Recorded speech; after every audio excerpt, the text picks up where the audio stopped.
Nobody beats Talking Joe, an international podcast. Brand new. Hey, we're talking brand new Joe. Hey, we're on a brand new show. Deep dive, blow by blow. Spotting Uzis and crossbow. Like a buzzbow or pogo. Got ninjas like Don Shadow. Comics are how I spend my dough. We're coming to you in stereo. It's time for Talking Joe. With Mark and Tim, here we go. Brand new. Talking Joe is on the air. Hey, it's me, Mark, and you are watching Talking Joe, the G.I. Joe Comics podcast. Now, today we've got a very special episode as we'll be talking to none other than Ben Abernathy. He is the man in the chair across the entire Energon Universe and a distinguished comics pro with nearly 30 years of experience at DC Comics, Wildstorm, Dark Horse Comics, Marvel Comics, Madefire, but since 2024 working at Skybound Entertainment as the man controlling the things and the moving parts behind the Energon Universe. But I will not be talking to Ben by myself. As always, I'll be joined by my co-host, it's real American Tim Finn. Hello, Mark, and listeners and viewers. Can I add one word to your introduction, Mark? Editor, Ben Abernathy, editor. And let's bring him in. I can't believe I missed that word. The mover of things was the description I went for, I think.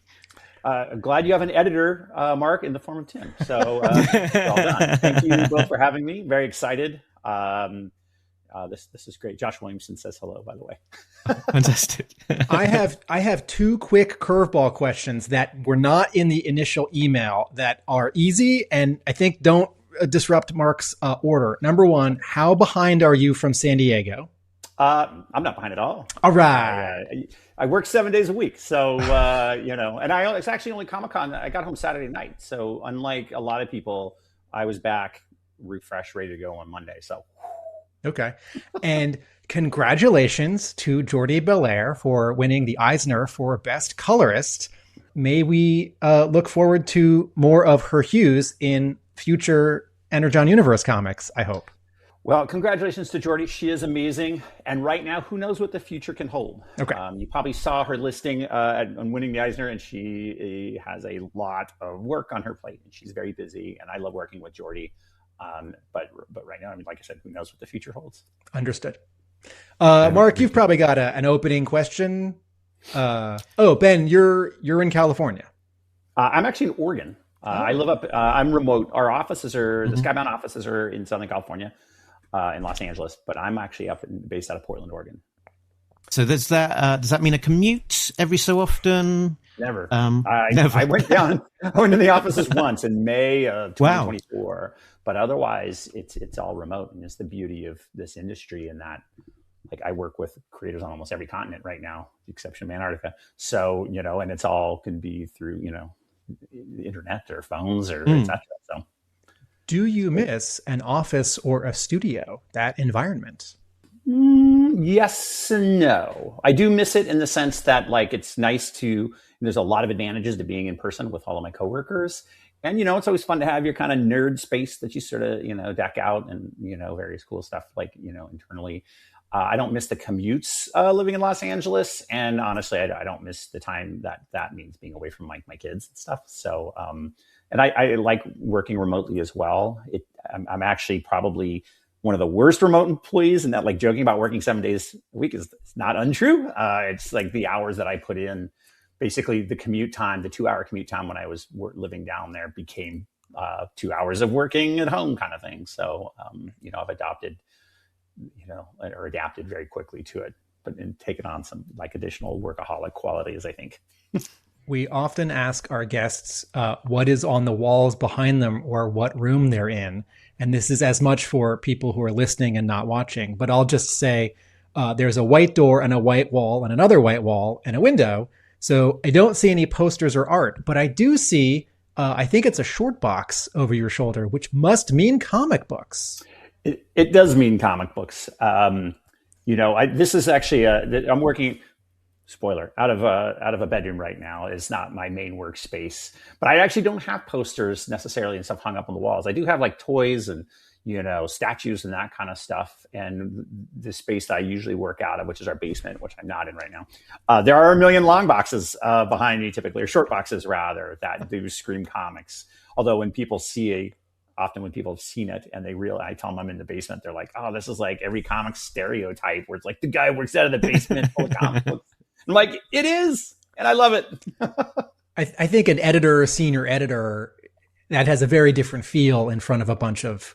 Did you say before we hit the record button that most of those comics at home in your home office are ones you've worked on? Yep. That's very different than the, nerd in basement video game parents' house stereotype.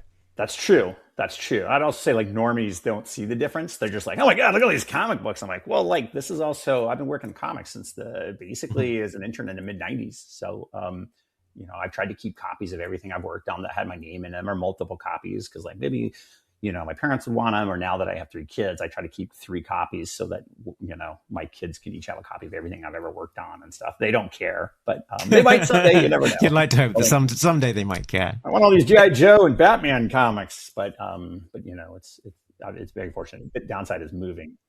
Are there any like mementos that you've sort of particularly got from your career, like original art or that kind of thing that you've got around the place?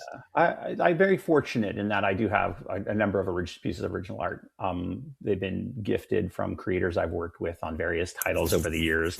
So I've had people be like, "Oh my gosh, you must have a fortune in original art." I'm like, probably not, because a lot of the comic books that I worked on that I do have, like I said, like I was blessed enough to get pieces of art from, probably wouldn't sell very well. They don't feature marquee big 2 characters per se, but it's like sentimental value. So yeah, I do have quite a few mementos along those lines. And I picked up, toys and statues over the years that were created or based on, iterations from the comics that I edited. And, again, that's just sort of like fun sort of nerd play. I was like, I never thought there'd be a Joker like toy that was based on the Joker we redesigned and introduced in the run I had on Batman and stuff. And, gotta keep an eye on like all the Hasbro stuff that they show from the Energon Universe characters and stuff too. And it's just sort of mind blowing. So. Oh yeah. Yeah. That must be a growing area as well. It seems like, every week there's something new sort of spinning out in the toy world from the comics world of the Energon Universe. That was what Shredhead announced at San Diego Comic-Con. Yeah, and last year it was cool because there was a Jetfire pack that included Durak and Solila from Void Rivals, which was awesome. The emphasis is on the second syllable, Durak.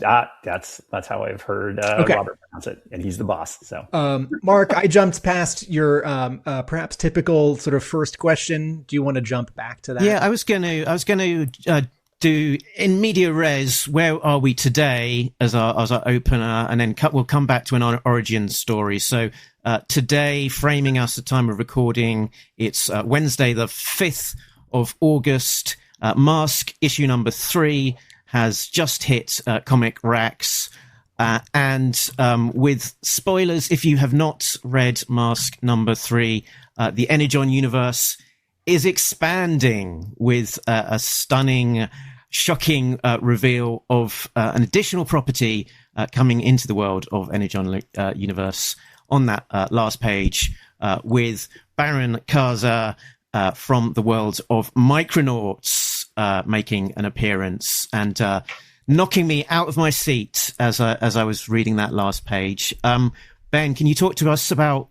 this issue and another dimension being added into the Energon Universe? Yeah, so this issue, another amazing issue.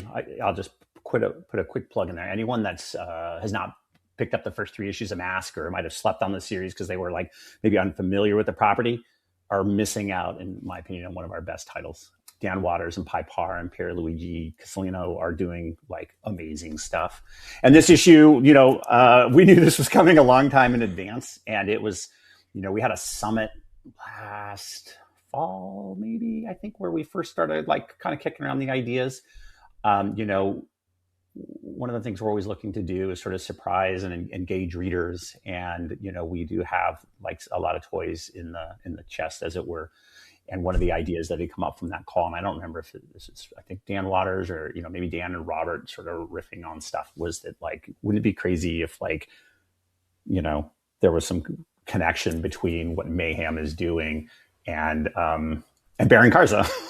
And like, you know, it was like a fun idea that, you know, we talked about, and then as it, you know, came, you know, in the outline and the script stage and then in the art and stuff too, it was just this great moment where it was like hard to like not say anything because I knew people were going to freak out. Because also too, after Mask #1, like Rom was definitely the sort of buzz character. And so nobody saw this coming, which was sort of exciting. And it's kind of, you know, I wasn't here for it, but I remember the shockwaves in the industry when Void Rivals introduced Jetfire. It was suddenly like, oh my God, Transformers is connected to all of this. And this, for me, had a very similar feeling in that. And it was very interesting too, both with Rom and Karza, like learning the comic creators in this business that are like, oh my God, I'm a huge fan. Like, if do you need covers? What can I do?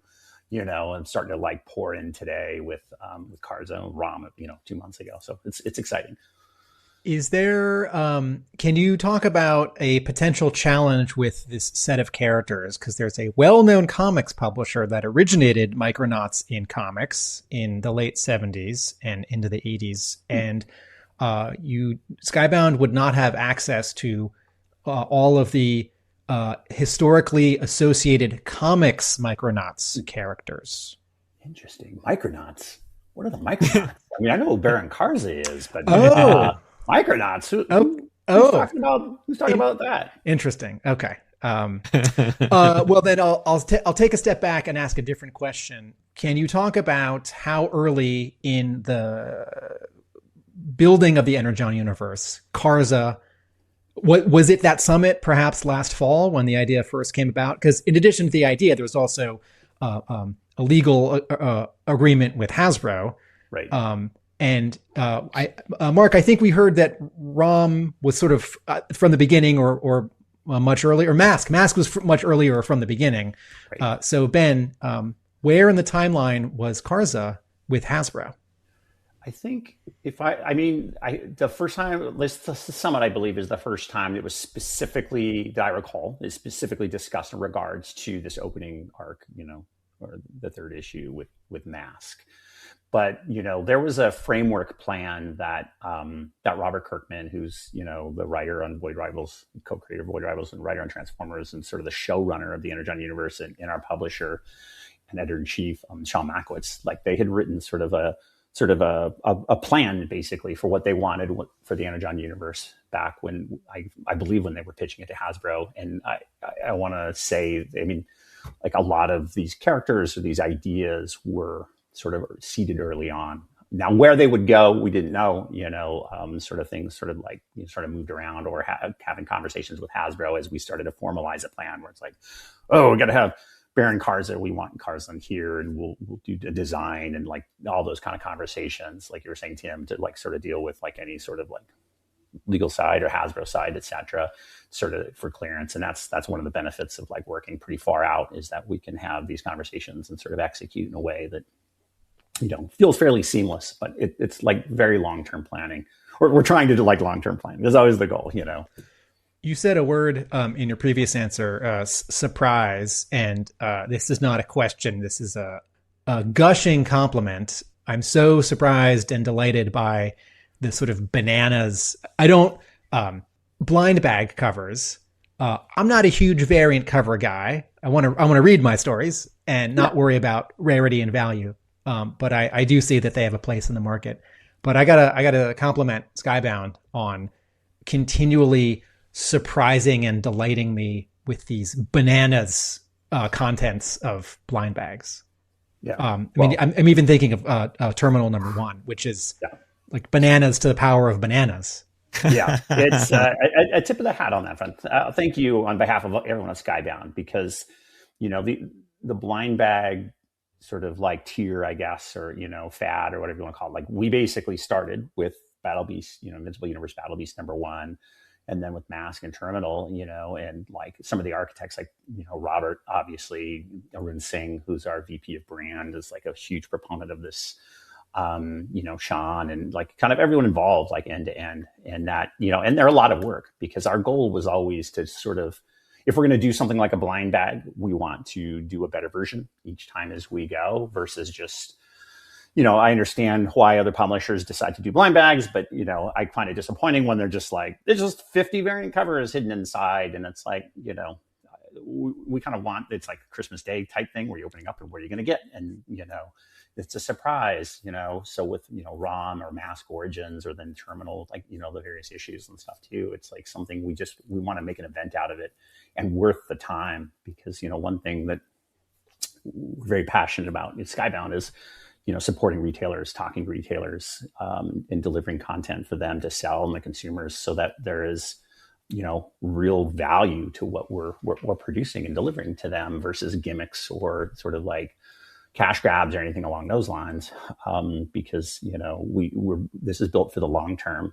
And, when it comes to variant covers or, like I said, blind bag events, or when we do M.A.S.K covers or, things along those lines or die cut covers and stuff, the goal is to really just create additive value. And like I said, something like kind of fun and unique versus trying to like game the back market or things along those lines.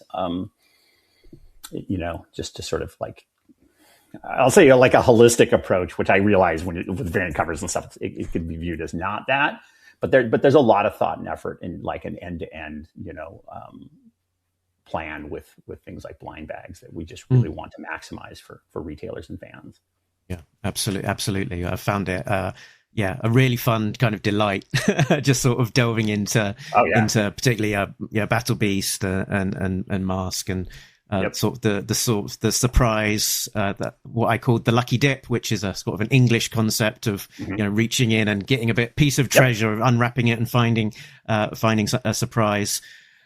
So let's shall we rewind back to your origin story? You've almost 30 years in comics, so we'll have to do the slightly condensed version of that. But a kind of what's the sort of grand arc of your career in comics, and how did that bring you to Skybound and the Energon Universe? The 60-second secret origin. So I was a comic reader as a kid, not a deep comic reader. My older brother was much more the collector and the sort of, more focused like reader. And so when I was in college, I learned that Dark Horse Comics, which was I was aware of through my older brother as a publisher, was their offices were based in a suburb of Portland, Oregon, where I was going to college. And so I ended up applying for an internship, which back then is like 1996. Just call them up and be like, do you guys offer internships? And they, were like, no, but drop off a resume. Fast forward like 2 weeks later, I was hired as a summer intern in the summer of 96 to work in the editorial department, which was mind blowing to me because maybe I was just ignorant or not aware of it, but an ecosystem on the publishing side had never occurred to me. Like you read Spider-Man and you see, the creators, and then there's always the editor or whatever, but I'd never thought much about the editor. Sorry, editors, generationally, that's sad. But it was sort of mind blowing to see how many people work behind the scenes to make, a single comic book. And fast forward to when I was graduating college with a history degree, which kind of useless without an advanced degree, which I didn't want to go back to college. Dark Horse was hiring an assistant editor at the time, and I was fortunate enough. I guess I did well enough as the internship that they hired me full time. So this was January of 1998. So then from there, I have worked continuously on staff. As you mentioned, I think at the top, I worked, at Dark Horse, and then I moved to New York City and worked both at DC and then Marvel Comics for a stint. Then over the next 20-ish years, I worked at Madefire, which was a digital startup in the Bay Area. Co-founded by comic creator Liam Sharp, who I'd worked with, and then on and off for about 20 years at DC, to where I was a Batman group editor, and then the executive editor as the director of talent relations. So I've had a long career in different jobs. Again, not just an editorial. So then when the offer came from Skybound, I joined here about 2.5 years ago in January of 2024. And so it's kind of been a wild ride. I sometimes joked I'm like the Forrest Gump of comics, where I'm like, oh my God, I'm like the right place, right time, but also just like the sort of right work ethic and the right focus. And, I've had a pretty good run. So Ben, Ben, you were hired to be the Energon Universe editor so that Sean Makowitz could sort of step back over to being, what's his title? Publisher? Associate something? EIC, yeah. So there had been some editors that had worked on the Energon Universe stuff in that first year. And, I know Sean had done a lot of the heavy lifting as well. And so, yeah, I was brought in to I was actually hired as an executive editor to kind of help oversee the Energon Universe at that point, which was like, the first books I directly worked on were Scarlet and Destro. So I came in at the start of those. Duke and Cobra Commander were sort of wrapping up. Transformers, obviously, Void Rivals underway. So then, I immediately jumped in with Scarlet and Destro. The planning was already underway for G.I. Joe's launch later that year. And then we were already sort of thinking M.A.S.K. and, those discussions and just really hit the ground running. So I also oversee other stuff. I work on other projects and stuff here. It's not just Energon Universe all the time, which is great. I love that variety. Because when I was at DC, I was the head of the Bat group, and I love Batman, but man, 24/7 Batman, you don't want to hang out in the Bat Cave or Gotham City anymore. So having that variety is sort of a nice change of pace. But the Energon Universe is it is the sort of core of what I do. In the 80s or 90s, did you have a familiarity or affinity for Transformers, G.I. Joe, cartoons, comics, toys? 1,000%. I am the actual age demographic to what, the toys and the cartoons, definitely. And then I never really, I read a Real American Hero comics early. I never really got into the Transformers comics per se. Because again, like I mentioned, my brother was the bigger comics reader, and he immediately went towards Spider-Man and the Hulk and Daredevil and stuff. So that I would kind of read his comics following, but the cartoons were just mind blowing as a kid. And I remember I think it was my 10th birthday. I got the Fang, the attack helicopter for G.I. Joe, and Thundercracker the same birthday. And it was still the greatest, well, maybe not the greatest birthday of my entire life. I've had my kids and stuff now. But as a kid, it was this was the moment when it was everything changed, where it was man, Star Wars toys are lame. Transformers and G.I. Joe, this is where it's at. Because I still have the first figures I got predated the swivel arm battle grip. So I had the Cobra Officer, and I think the original Snake Eyes. And, it was, a lifetime love began then. A disclaimer, an editor need not have been a fan of these things to edit them. That's not the Talking Joe point of view. No, it makes sense. In some ways, I think not being a fan can be more objective for an editor, because then they're not beholden to nostalgia or predisposed thoughts. Yeah. Part of I think the appeal of the Energon Universe is that it's sort of at its core is the DNA of G.I. Joe, the things that matter about G.I. Joe, but it's not replaying a greatest hits. It's telling a new story and an unexpected story, and it's very different to the parallel title that of A Real American Hero.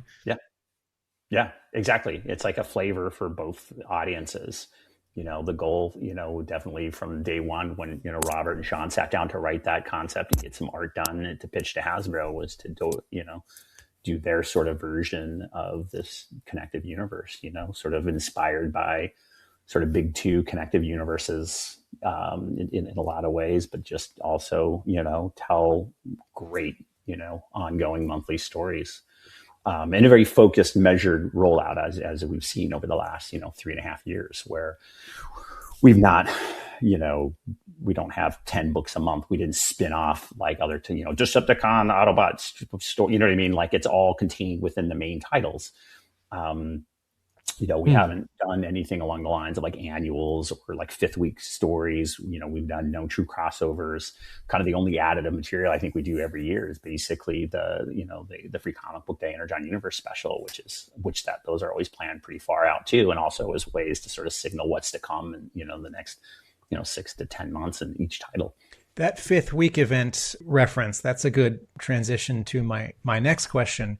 So there are 52 weeks a year, but if you have 4 monthly titles, that's only 48 Wednesdays. Yep. And so sometimes Marvel and DC will do an event on that fifth week where there's a bunch of one-shots. Yep. And I was thinking, wouldn't it be neat if the Energon Universe had a quarterly comic? Just so that And I don't mean something double-sized. I don't mean anything sort of stunty. I mean just a quarterly that has additional stories that are just as important as the rest. So this isn't a question. This is a request. And I'm thinking of Superman, the Man of Tomorrow, which was launched during the Mike Carlin Triangle era in the Superman titles. It was the 5th Superman title, so there would indeed be one every week, even those 4 Wednesdays out of the year. So that's not a question. That's a suggestion. You can leave a pause for Ben. Yeah. I was going to say, I mean, we've talked about stuff along those lines before. My mind, and also Joshua's mind too, because like he's been with DC for so long, and me coming over from DC, one of the thoughts is always like, yes, those Wednesdays are there. So we've had those discussions before for years, and we've just held to what we're doing now. Sort of the thinking too is if we're going to do any additive stories potentially like that, we could just do it in the main title. So we could double ship like we did with Dreadnought War.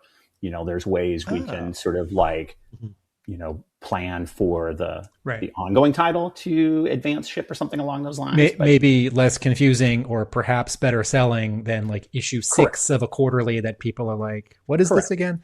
And also it's like, it's also very, the passion too is about the library that we're building with collected editions. So like having it, you know what I mean? Like issue 1 onward versus dropping in annuals or trying to figure out specials or things along those lines can sometimes compromise the sort of planning for the bookshelf editions and stuff. So here it's pretty much very simply, if we want to do more or, let's just keep it all within the main title. And so as both a reader and a retailer, I own a brick and mortar shop. I like that there is a new Energon Universe comic every week. And when we spoke to Pi Par, I said, I like the coloring in the Energon Universe story so much. And he said, oh yeah, I did that. That's why M.A.S.K is shipping late. That's why we're doubling up and it's showing up on the same week as, what is it, Mark?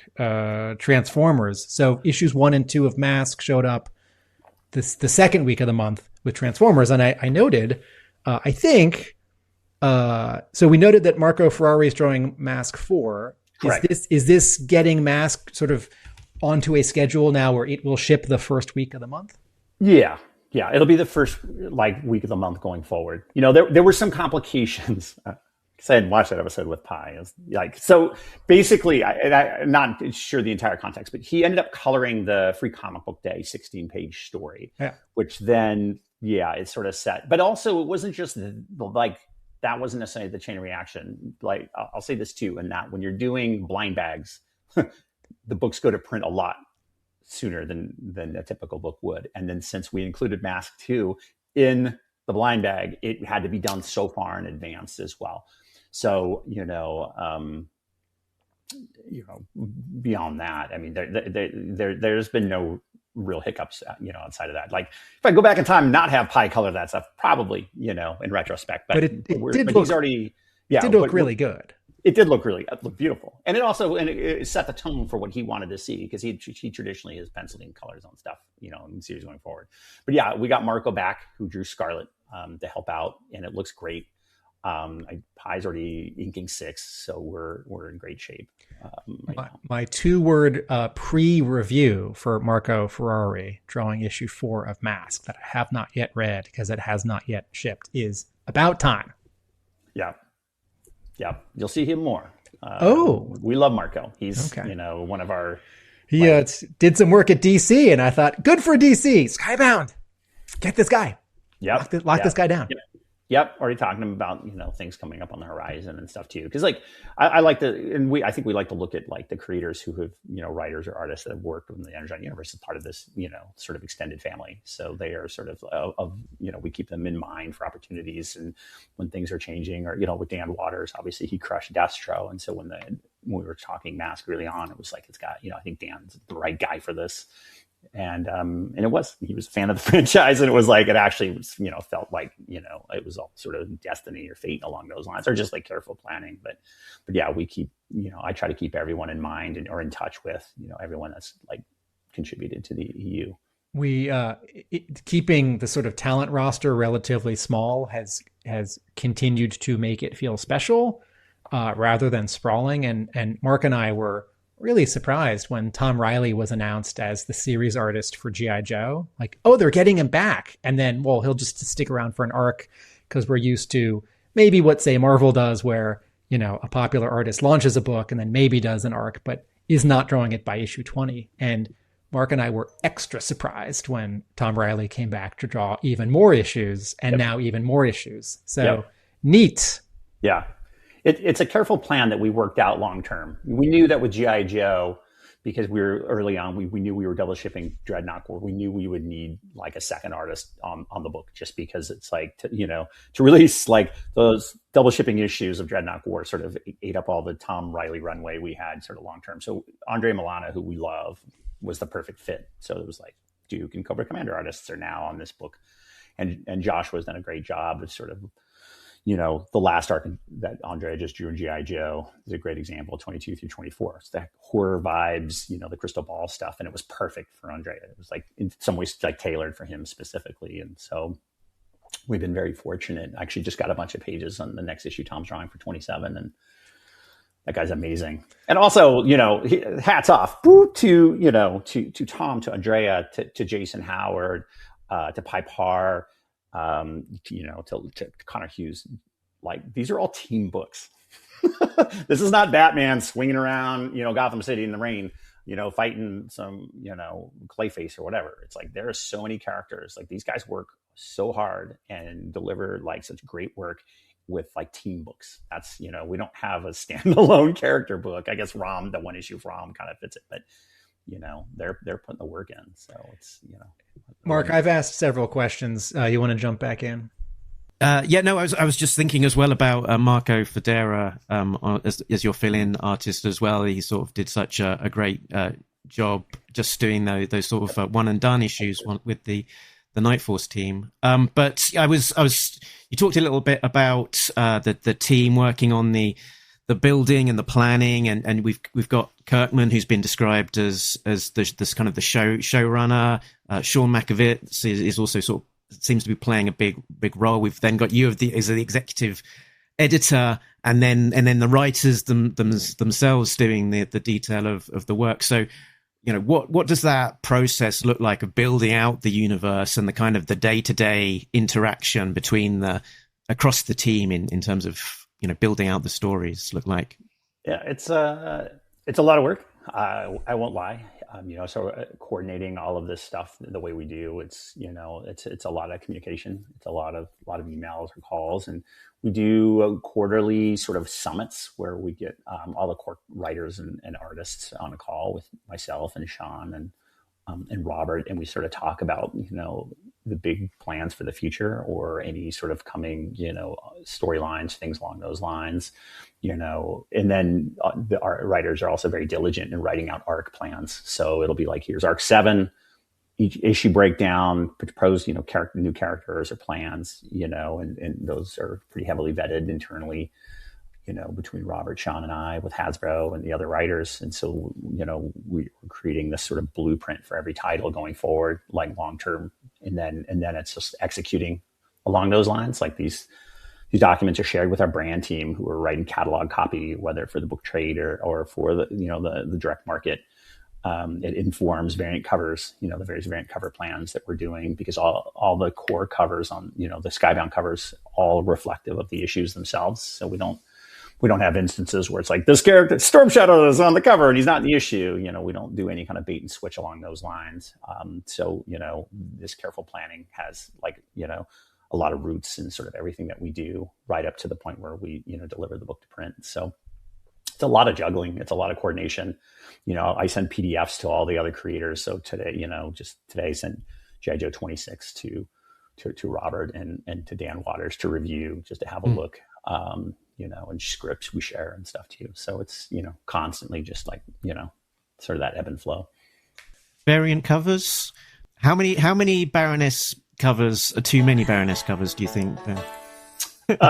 Well, wait, are you talking about well, for ours, it's actually not been too bad. We've had a lot of like Baroness variant covers. I'll tell you, on Real American Hero, people love that. And you're making a delineation there that you've got Skybound commissioned covers, and then you've got retailer variant covers. But yes, there are a lot of like Baroness, variant covers, and in the probably in the opening year we probably had more than necessary. Maybe there's like a larger cast. And I try to be very mindful of not overdoing it with Baroness because again, maybe there'll be one specifically Baroness cover, on an issue or every couple issues, like just because, this isn't a Baroness book, it's a team book. We have G.I. Joe, we have Cobra, and it's sort of like, trying to sort of balance all of that out. I know there is a direct market interest in collectors for Baroness, much like there is for Catwoman or Harley Quinn at DC or Black Cat at Marvel. There's those sort of sexy characters and stuff, and we're not unaware of that. But again, from our we do a lot of those retailer covers on that front with her, or Cover Girl or etc. But I try to be mindful on variant covers and variant covers in general. I try to like every cover I commission, which we're talking 30 to 40 a month. I try to be very mindful of what we're creating, like who the audience is, who will appeal to, what retailers or consumers might respond to, sometimes like what I think is cool, and try to just create value for everything we do so that whether it's like an A through E covers, I'm hoping there's something for everybody, whether it's, people that want to just collect Baroness covers or blueprint covers, which I love those that EJ Sue's been doing, or team up covers, or if they just want to read, Tim, like you mentioned, the A cover's perfect. That Tom Riley cover, man, is there a better cover artist in this business than Tom Riley? So, it's just a lot of thought and a lot of planning and effort put into to all of these covers. You look at the catalog and be like, oh my goodness, they're on the back cover. There's like all these covers, but like trying to, like I said, build something sustainable. And the goal is to do something that get people hooked on the book. So if they're just a collector, be like, oh man, this M.A.S.K comic is rad. I think I'm going to keep buying this. And people comment on that in letters and stuff. They're like, I picked it up because you had a, Mark Spears cover or whatever. And this was like, this comic was really good. And now I'm in line on every Wednesday when it comes out. So sorry to ramble there. I wanted to ask, I wanted to make a comparison between the Energon Universe, which is small and focused, and the Wildstorm universe of the late 90s and early 2000s, which was medium or small and focused, but interconnected. Can you talk about these? Can you compare and contrast? Because I'm a big fan of that Wildstorm universe, and I'm also a big fan of Joseph Hedges' Wild Times, an Oral History of Wildstorm Productions. This is a book that was Kickstarted a couple years ago. I contribute a lot to it. and you're in it, and except for that one guy at the top, just about everyone is in it. Yep. Can you compare and contrast these approaches, or maybe how the market is responding, or sort of what creatively you can do with them? Yeah, I mean, I think there's definitely comparisons. There's definitely, like I mentioned, the DNA of the Energon universe is sort of connective superhero universes, DC or Marvel, or even Wildstorm to some degree. I mean, Wildstorm in its inception probably has, in some ways, greater similarities. Obviously, as an image imprint back in the day, with Jim Lee kind of overseeing stuff as sort of the lead creator and creative voice and vision for the Energon universe, much like Robert is, for the Energon universe, sort of having like a creative person with that vision and that passion that sort of helps drive everything. We did plan things pretty far out, on the when I came on in 2002 with the Wildstorm front. So I missed this sort of heavy image era. I came in during about a year after DC bought Wildstorm. And, the way things were run there were a little sort of not as like far out planning as we had done the Energon universe, because a lot of it were mini series or like shorter term plans as far as like what the titles would be. There was not a necessarily universal vision to how we wanted everything to connect. So when I started in 2002, we were putting the final touches on the launch of something called Eye of the Storm, which was the mature readers correct sort of upgrade.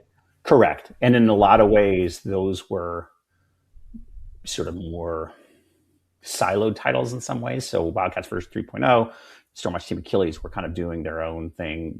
Garth Ennis was doing his fun stuff, and there were other titles that were kind of coming and introducing at that time. So it was less, like I said, methodical and planned, like what we have done with the Energon Universe, where, everything that we're doing has been talked and planned out, pretty far in advance, where with coming in sort of, at the launch of the Energon, or the Eye of the Storm stuff, I was less involved with how they had gotten to this point. And in a lot of ways, the Wildstorm stuff was like creator driven, in a lot more ways than like a shared universe typically is. So, it was like, it yielded some like great titles and books I've worked on, that I'm really proud of, and long-term friendships that I've had. But it was a little more, Wild West, I would say, than compared to what we've done with the Energon Universe. And so, like I said, the DNA is definitely there, especially from a creative studio that, is sort of being, and with creators sort of help driving that vision. And I know that, like, Robert and Sean have referenced the 90s, some of the 90s Wildstorm stuff is sort of inspirations and stuff too, for some of the events that they had done or stunts that they had pulled. Like for me, like I always remember Stormwatch 25 shipping like 2 years early, and it's like big, what the, oh my God. Images. Yeah. The images of tomorrow stunt. Yes, exactly. And sort of, like what Wildstorm and Image was doing and Marvel and stuff has also helped sort of inform how to do these sort of like surprise appearances or shocking moments or things along those lines. I might have even joked at one point when we were talking blind bags, like we should do like M.A.S.K 100, put it in there. I'm like, no. But you know what I mean? Like, it's just fun to think about that stuff and ideate around, what people would be engaged by and excited by. But I remember like buying that Stormwatch 25 and then and then buying those issues that led to 25. And I was like, I don't think this was as planned out as I was led to believe as a fan. Mark, I think we're short on time, so you can take the final question or two. Yeah, so I think we can't go without sort of talking about G.I. Joe issue number 25, which at the time of recording is, I think, 2 weeks off still. That's right. So without getting too much into spoilery territory here, can you sort of, I guess, meditate on reaching this landmark, the opportunity that some planned out long form storytelling affords in terms of being able to lay down groundwork and also the element of introducing new characters and innovating in this universe that we're seeing in this issue. I mean, I would say G.I. Joe 25 might be the best example of our long-term planning within the Energon Universe, in the sense that, with no spoilers, obviously you have the cover on screen, but it's a wraparound cover where Night Force is on the left side going head-to-head with G.I. Joe. And so I think everyone knows that like these two teams are meeting up. But if you go way back to May of 2024, the Free Comic Book Day story that Joshua Williamson and Jason Howard did, it was the issue that had what was revealed to be Flint and Lady J pursuing the Baroness, and she got saved by Duke. And this is the first appearance of her costume that we saw, with the star and everything. And that was the first hint that Hawk was building a separate team other than G.I. Joe. So he had sold, at the end of Duke number 5, this idea of what G.I. Joe is. And then you're like, wait a minute, he's got these plans for this sort of like, I guess, like a Black Ops team or something. And so now here we are sort of going, we see it kind of coming to fruition. You mentioned the Marco Fodera issues, and Andrea Milano drew the first appearance at Beachhead. So we've been building this, this Night Force team in plain sight for the last 2 years, or 2+ years. And so now here, the story's coming to a boil. That's exciting. This is a great issue. Everyone that's read this issue internally has told me this is the best issue maybe of G.I. Joe yet. It is, it's, drawn by both Andrea Milano and Tom Riley. Obviously we introduced Zartan. So, there's a lot going on in this issue, and it's oversized. So I think people are going to be really excited. Yeah, it was delight. That's for sure. I mean, every time I read one of these G.I. Joe Energon Universe issues, I'm just amazed at how much seems to happen in an issue. Every building block of the issue, with the writing, the script, the art, the colors, the shock factor, the almost immediate follow-up of a promise from a previous issue. It's every time I'm just absolutely delighted by these issues. if you saw Joshua's notebooks or whiteboard or everything, it would be shocking. Yeah, I mean, everything. There's a lot of heavy lifting that goes into making this all seem like flow so well, and I'm just pleased that you like the issue. And I hope people check it out because things get crazy now, and it's going to be pedal to the metal. Oh my god, for a long time.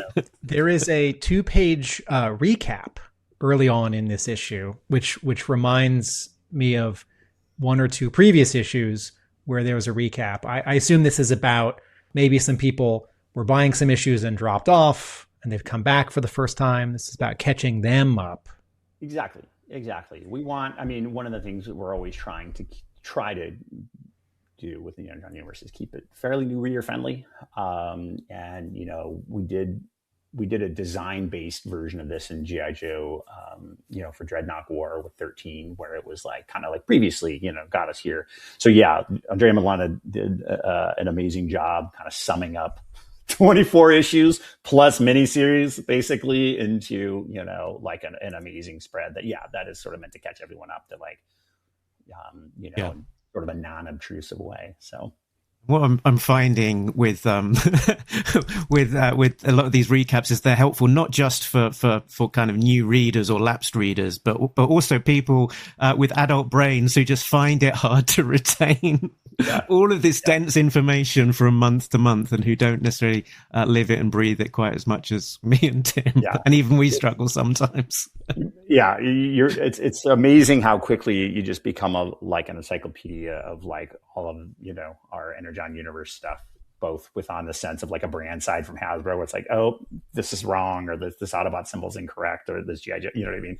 To then what the character appearances or where we are with certain things, and it's a lot, but it's rewarding.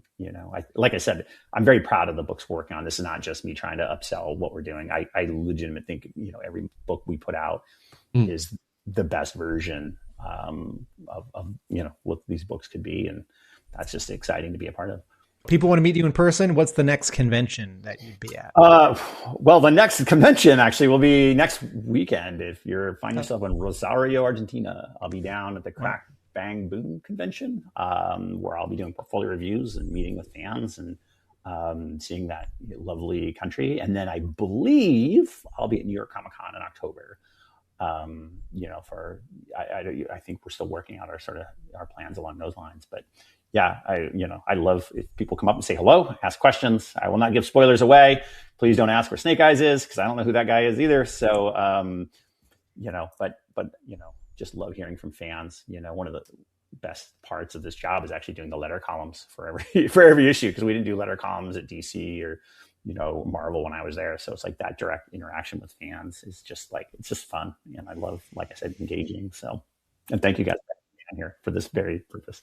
Thank you so much for joining us. Are you able to leave us with maybe either a tease of something to come, or possibly just a tidbit from the behind the scenes that we might not just have known about before?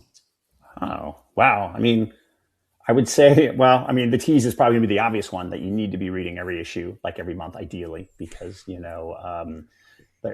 while, certain issues like M.A.S.K 3 get headlines because of appearances of someone Baron Karza, but things do have a way of sort of, returning. So we've had people do rereads leading into arcs in G.I. Joe and Transformers, and not realizing that 2 years ago, this 3-page sequence actually was leading, to this bigger picture. So, keep an eye on everything that we're doing, and again, just thank you for everyone's support and, reading our titles and coming to our panels at, Comic-Con or San Diego Comic-Con, and just supporting us, through and through. I know times are tight. Money is, stretching this dollar between gasoline and groceries. And it's just it's an honor and a privilege that people still support us as well, as much as they have. And like I said, whether it's with the variant covers or the quality of the work, we're just trying to give you the best book possible for your money. And, thank you for your support. And thank you both for having me on and supporting us. And, it doesn't go unnoticed. So thank you. Perfect. Thank you so much for joining us. It's been a long time coming that we wanted you have you on and talk about this side of the Energon universe with you. So thank you so much for your time, and hopefully we can catch up again at some point again in the future. Let's do it. I'm game. Thanks, guys. Thanks, Ben. Now back to G.I. Joe. Tim, that was great. Really good to speak to Ben. The time flew by. Yes, I think it's a nice variety that in addition to many 2-hour episodes, we occasionally give our listeners and viewers 45 to 55-minute episodes. So they can either say, that's so short, I didn't get my normal weekly allotment of Talking Joe. Or they can say, what a relief, Talking Joe sometimes is really long, and this short one felt like a delicious bite of candy. Very good. I'll just plug this book one more time. Speaking of Ben Abernathy, this book by Joseph Hedges, Wild Times and Oral History of Wildstorm Studios. This is a paperback that came out in 2000 and I don't know, like 6 years ago, 10 years ago. I don't know. At some point. Very good. Any takeaways for you from that? I think it reiterates in my mind sort of the care and the attention, the forward planning, but also, the immense, hard work and industry involved with the stuff surrounding just the basics of the comic that you're churning out 30 plus variant covers. A big project like a blind bag is just a whole big thing in itself on top of the day job. But, there's a whole lot going on behind the scenes to just create these things and get them out on, as Ben says, a weekly basis. Yeah, until Abernathy said that number, 30 to 40 covers a month. Of course, that's the number if you just take 3 or 4 Energon Universe comics and look at the back covers and add them up. But until he said that, the number that it was so big hadn't occurred to me as such a big number. And that's a whole set of work in addition to getting all the interior pages and the letters page. And something that kept occurring to me just now as we were speaking with Ben Abernathy is this idea that I think Joshua Williamson said this to us when we spoke to him about G.I. Joe. But it's also something that I've heard 1 or 2 people say in regards to, maybe this was in that Absolute Batman interview in Comics, the magazine issue #1 from 5 months ago. This idea that comics right now, like the Energon Universe, like the Absolute Universe issues at DC, and I will add to that the Matt Fraction and Jorge Jimenez regular Batman at DC. Each issue feels like an event. I don't mean an event like a comics event, a crossover. I mean something significant, meaty, and satisfying for your $4 or $5 without it being, a hologram on the front or like a first appearance of a character or like a double-sized issue. Sort of the generic definition of event, a happening, a significant read. And I was batting this idea back and forth with Jesse, the manager at Hub Comics, my store.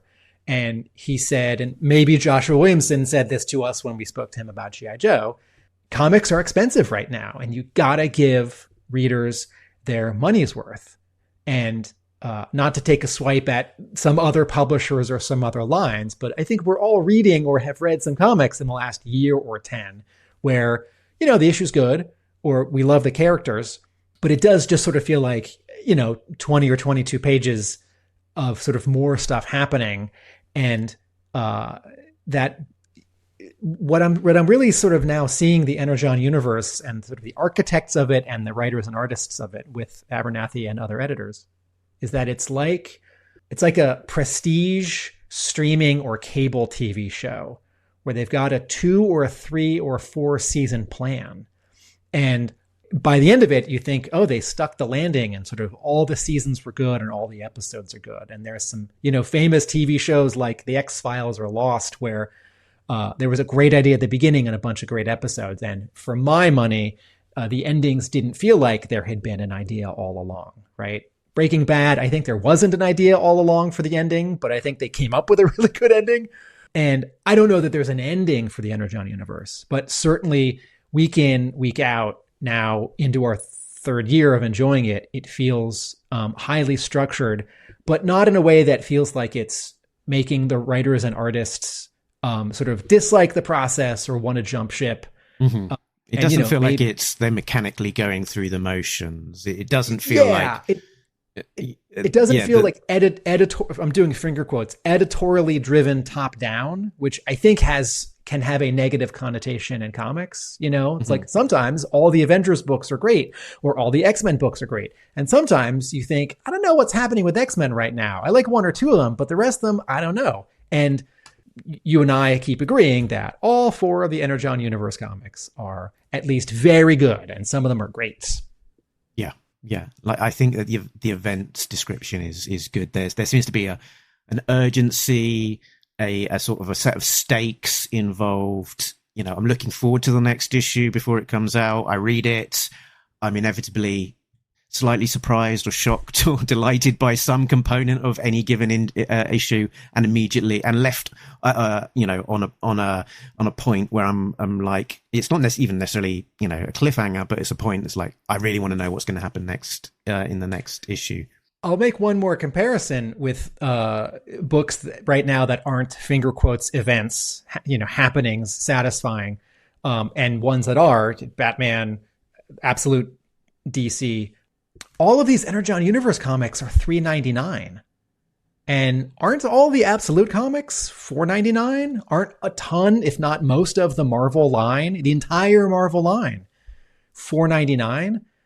And by the time you buy 3 or 4 of those, if they're all $4.99, that's the price of one more comic. So, in addition to all the money that Skybound is and has been spending on talent and keeping the Skybound operation going, operations people and people who, like the press team and like getting all the labels and logos and stuff put on the artwork before they go to catalogs and then off to the press, and lining up interviews. I sort of keep forgetting because I can read all my comics for free at my shop, and then I buy some and bring them home. But the Energon Universe every month is an investment of $16 plus tax. And folks, try and find 4 related comics from any other publisher. Spawn's still $2.99. Maybe if you buy 4 of the Spawn books. But for my money, I don't need 4 Spawn books a month. 1 is fine. Also, I'm not reading Spawn right now. But congratulations to Todd McFarlane. Spawn is still going. So the price is great.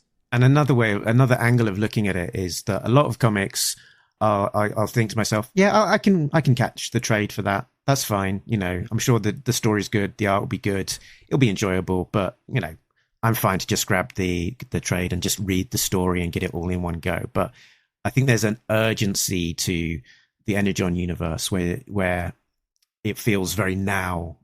And I don't want to read it. I want to read it at least on the day of release, if not before, because I'm lucky enough to get preview copies sometimes. And I think if I was to get it, later, I'd be chomping on the walls like I'm getting left behind here because this is such exciting let's say like urgent stuff almost, like it's very now, and I couldn't live just waiting on the trade. Yeah. I feel more than a lot of other when I'm at my comic book store on Tuesday nights and we're putting out the new stuff that's on sale for Wednesday, and I see that week's new Energon Universe thing. I mean, I'm an 80s kid and I already liked these brands, so this is not a stretch, right? I've always been reading G.I. Joe and Transformers, but so many of these covers, there's like some mystery, like who's behind Pythona on the new Void Rivals, or this like orange, red, blue, purple on, I'm holding M.A.S.K number 3, which is, I mean this sort of literally, not figuratively, like candy. This cover looks like candy, right? It's like, I want to eat that. That looks sweet and delicious. And I think, oh, it's Tuesday night. It's not even Wednesday New Comic Book Day. I can't wait to read these tonight. Very good. So coming up in the world of Energon Universe is G.I. Joe issue number 25, arriving August the 19th, 2026, with a cover price of $4.99 because it is an extra-sized landmark issue with fantastic wraparound cover on the A from Tom Riley, and one of these stories that's going to leave you open mouthed, I think, as you flip through the pages. Yeah, and then beyond that, G.I. Joe issue number 26, September, and M.A.S.K and Transformers and Void Rivals. So all that, and of course, Talking Joe will be talking about G.I. Joe as it happens in our review episodes. Now, Tim, I just want to do a little plug because, like I think G.I. Joe and Transformers sell better than Void Rivals and M.A.S.K, and I think Skybound is doing its honest best to try and convince everyone to get all of them, not just say 2 of them. And there's a parallel for us, Mark, because recently you posted an episode where we jumped back 20 years, and we looked at some Devil's Due issues of G.I. Joe. And I think some of our listeners who want to know what's hot and new and now watch or listen to our episodes about the new issues of G.I. Joe and related comics and our new current interviews with interesting people. And I just want to encourage everyone, do listen to those episodes that we post where we jump back. I don't mean we recorded it a long time ago. I mean, the content was published a long time ago, because we're bringing the same mix of critical eye and frowny grumpy and delight and celebration and analysis to old G.I. Joe comics as we do new ones. Very good. Tim, where can you be found when you're not talking to comic creators or discussing comic books, old and new, on this channel? 3 places. YouTube at Atomic Abe. That's a video channel with essays on TV and film. I have a comic book store. That's a physical place that's just outside of Boston, Hub Comics. And I have a blog where I write about G.I. Joe because I'm writing a G.I. Joe history book and I'm starting to finish it. And that is a realamericanbook.com. Very good. And the show can be found at talkingjoe.co.uk. That is the website with links to all of the places that we appear on the internet, such as our Facebook group, where the discussion continues online. It also has a link to our Patreon, patreon.com/talkingjoe, where the likes of Richard, Sam, Christopher, Shane, Simon, Joe, Craig D, Shane V2. This one is an editor, did you know? Patrick, Infinite Entertainment, Gary V, Coldroff B, Squishy, Matt, Edgy B, and Jonathan are getting early access to content and a warm glow in their hearts that they are helping me to fund this enterprise. So I think that is it. I think we've covered everything. We talked to the guy. We then had a little discussion afterwards. We talked about where we could be found. Did I miss anything, Tim? There's always that one thing at the end where I sing "Nobody Beats Talking Joe," an international podcast. That was it. I always forget for some reason. Laters.